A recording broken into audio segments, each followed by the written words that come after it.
Hello, everyone. Welcome. Again, this is Leadership Wednesday, and we are looking at leadership integrity. So we've been looking at this for a while now, and we always say all things rise and fall on leadership. It doesn't matter where you are, what you're doing, just remember that everything is rising and falling on leadership. So today I want to talk about strategies for upholding leadership integrity. How do we uphold leadership integrity? And I came across something in one of the groups, WhatsApp groups that I am in, and I want to read it. I don't know the source, but I got it from someone who also sent it and said that they saw it in another group. So I'm saying that so that if you have the rights for this, then we credit it to you. Okay, this is not my own work. It's something I came across in a WhatsApp group, and I want to read it because it brings out the topic that I'm trying to say. So I'm going to give you a few points from this and learn what we say. So point number one, it's called mind-blowing ethics. So point number one, he says, if you are in a hotel or restaurant and you put more sugar or milk in your tea than you do in your home, then you have a predisposition to corruption.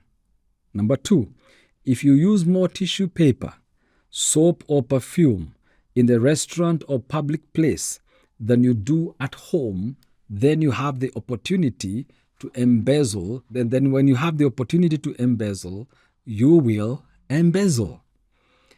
Number three, if you serve yourself more food than you can eat in weddings and open buffet just because someone else will pay the bill, this is proof that if you have the opportunity to eat public money, you would. Very interesting. Number four, if you usually skip people in queues, it is certain that you will not mind climbing on the shoulders of others to reach power. Number five, if you consider that what you collect from the street of money from the streets and other things in your right is your right, then you have the signs of a thief. Number six, if you care more about knowing a famous last name instead of a first name, then you are a racist and will likely help people only because of who they are. And the last one, which is number seven, if you violate traffic rules and have no regard for the traffic lights, you have a tendency for all transgressions. And so this person finishes by saying, fighting corruption starts from the self.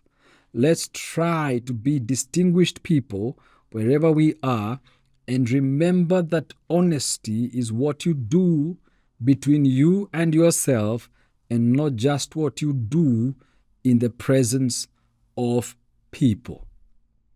Ethics, integrity. Now, I would love to see your reaction or to hear your reaction about what I've just read, because if you feel that it is offensive, it's probably talking about you.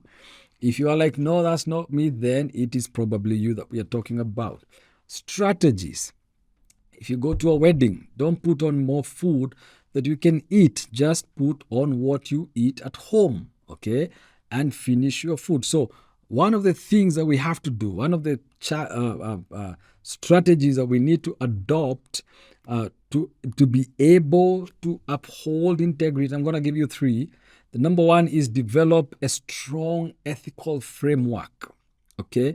Make sure that you have a clear code of ethics, and make sure that you regularly and continuously reflect on personal values and principles. You've got to create a framework around you that works for you and that feeds into your integrity, okay?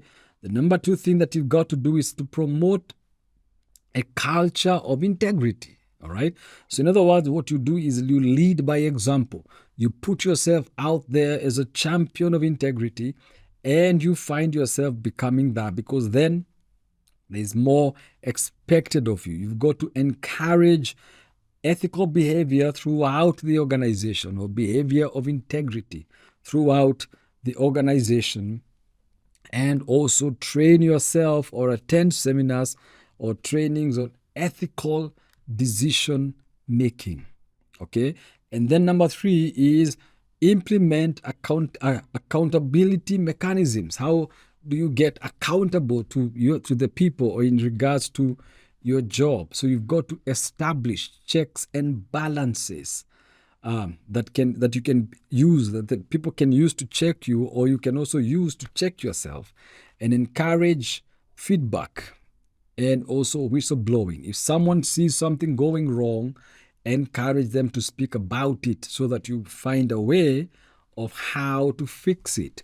And regularly review and audit the processes. Audit yourself, review your own life, and begin to audit that process, the process of your living. What do you need to stop? What do you need to continue doing?